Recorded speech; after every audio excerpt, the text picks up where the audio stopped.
The grieving family and friends of a young Adelaide veterinarian who took her own life are shining a spotlight on the pressures of the industry.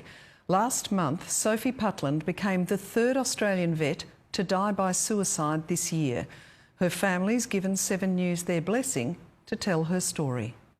Sophie Putland had the world at her feet. The talented vet was a shining light to those who knew her. I would consider Sophie as like a super vet. She just brilliantly minded. She grew up in Adelaide but was about to open her own practice with good friend Adam Merson in Melbourne. We'd often talk about how we were going to, change the industry. But 3 weeks ago, the 33-year-old took her own life. I still feel like she's just going to pick up the phone and say, hey. It's left her friends heartbroken. She was so inspirational and so smart.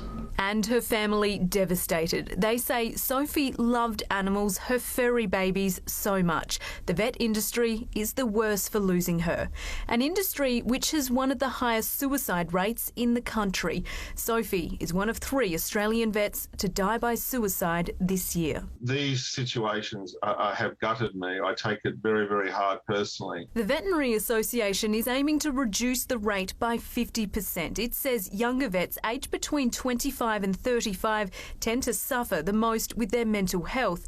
Many are overworked and underpaid with a lack of support. We are doing a lot of good work in this space, but we haven't solved it yet, and until we do, I don't think the profession can rest. Sophie's family says a major challenge she faced was abuse from pet owners. Days before she died, she'd encountered a particularly hostile client. We are completely vulnerable and there are no safeguards or protections for our profession. Sophie's parents say when the time is right and they're ready to turn their grief into action, they want to launch a national campaign calling on pet owners to be kind to vets and help find solutions to make the industry a safer place to work. It's amazing that they're already being so brave to